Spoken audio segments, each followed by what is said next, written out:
असफलता आपको तब तक नहीं मिल सकती जब तक आप सफल होने की आपकी जो इच्छा है वो मजबूत है। नमस्कार, एक नई सोच, नई राह और नए सुविचार के साथ आप सभी का स्वागत है हमारे विशेष कार्यक्रम जिसका नाम है स्पॉटलाइट। और हमेशा की तरह मैं हूं आपके साथ मोहिनी।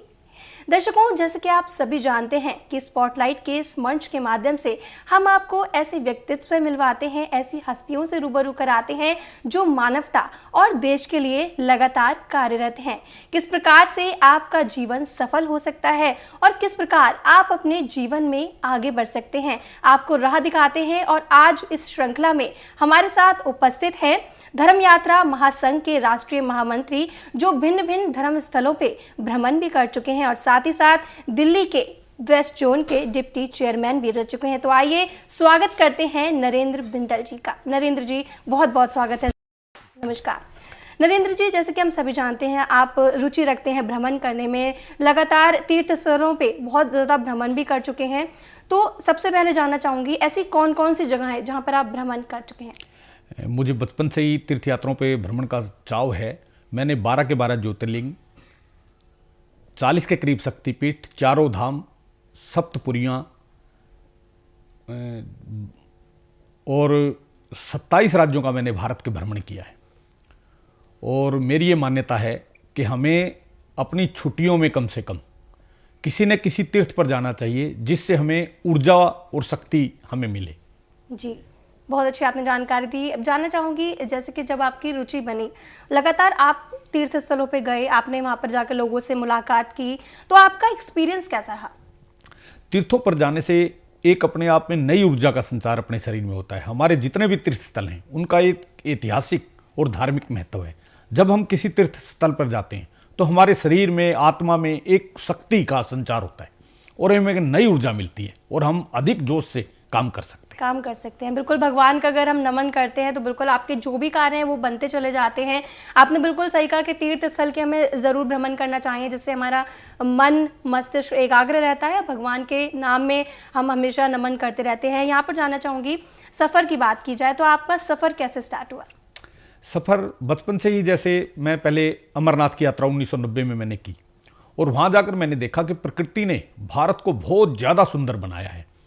हमारे देश से बहुत ज़्यादा लोग बैंकॉक, मलेशिया वगैरह जाते हैं, तो मैं उनको एक ही सुझाव दूंगा कि भारत में इतने ज़्यादा सुंदर स्थल हैं, हर मौसम है भारत में, हर जलवायु है भारत में, तो उनको अपने भारत का भ्रमण करना चाहिए। और भारत के भ्रमण में उनको राष्ट्रीय एकता भी बढ़ेगी हमारी और देश की संस्कृति की जानकारी भी मिलेगी, देश के लोगों से मिलना होगा।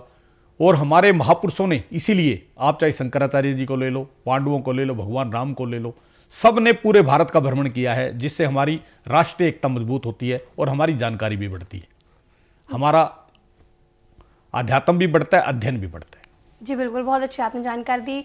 जैसे कि हम सभी जानते हैं धर्म यात्रा महासंघ से भी आप जुड़े हुए हैं, तो अगर कोई व्यक्ति इस संस्था से जुड़ना चाहता है तो किस प्रकार जुड़ सकता है?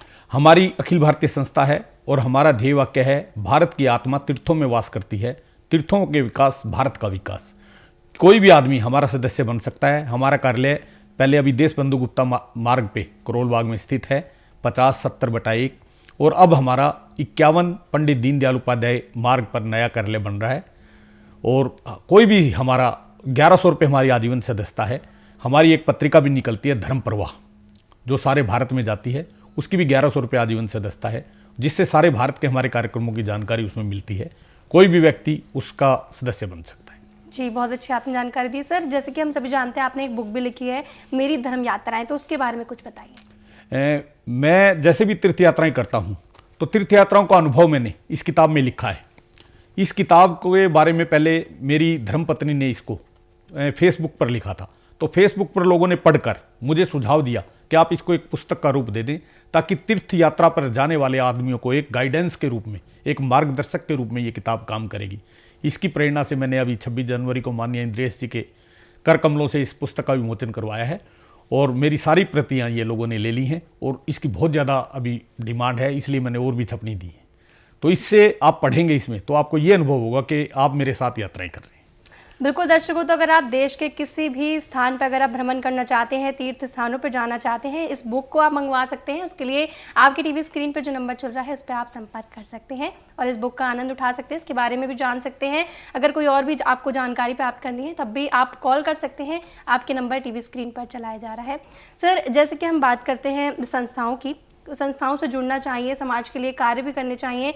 आपने हमें बताया कि आप धर्म यात्रा महासंघ से भी जुड़े हैं, तो इसके अलावा कौन कौन सी संस्थाएं हैं जिनसे आप जुड़कर मानवता के लिए कार्य कर रहे हैं? मैं नांगलोई का एक शमशान घाट है, उसका भी चेयरमैन हूँ। धर्मशाला है, उसका भी मैं संरक्षक हूँ। अनेक संस्थाओं से मैं जुड़ा हुआ हूँ, लेकिन मुख्यतः मेरा ज़्यादा समय तीर्थ यात्राओं पर ही जाता है, क्योंकि तीर्थ यात्रा, मैं ये मानता हूँ कि जब हम इस संसार में जन्म लेते हैं तो हमारे पास कुछ नहीं होता। हमारा तन मन धन सब भगवान हमें देता है। तो अगर हम किसी बैंक में अपनी पूंजी रखते हैं और बैंक हमें ब्याज ना दे, जो कि आज के दिन 10% का मानकर चलो, तो हम उस बैंक से अपनी पूंजी वापस निकाल लेंगे। भगवान ने हमें तन मन धन सब कुछ दिया है, अगर हम उसको रिपे नहीं करेंगे ब्याज के रूप में, तो भगवान भी कभी भी हमारे से अपनी चीज़ें वापसी ले सकता है। इसलिए मेरा मानना यह है कि हमें अपने तन मन धन का 10% ब्याज के रूप में सामाजिक कार्यों में लगाना चाहिए। तन से हम तीर्थ यात्रा करें, मन से ध्यान मनन और चिंतन करें, और धन को हम दान दें, गरीबों के काम करें।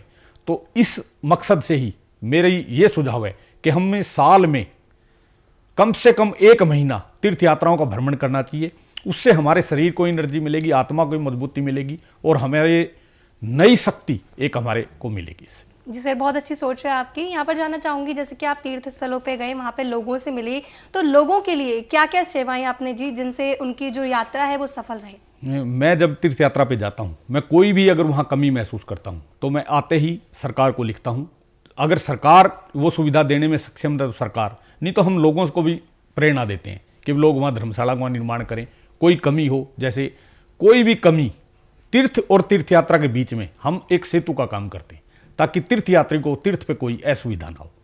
और अगर भारत में भारत सरकार जैसे इस समय रुचि ले रही है, तीर्थ यात्राओं पे थोड़ा ध्यान दिया है सरकार ने, अगर तीर्थ स्थानों का भारत थोड़ा भी सुधार कर दे, तीर्थ स्थानों का रास्ता, तीर्थ स्थानों पे पीसीओ, तीर्थ स्थानों पे रुकने का स्थान और मार्ग अच्छा बना दे, स्वच्छता का ध्यान रखे, तो मैं ये विश्वास से कह सकता हूँ ये सबसे बड़ा उद्योग भी एक बन सकता है और बहुत लोगों को ये रोजगार देने वाला व्यवसाय बन सकता है। बिल्कुल सर, बहुत अच्छी पहल की है। हम आशा करते हैं आप जो भी सोच रहे हैं उसमें आप सफल हो जाएं।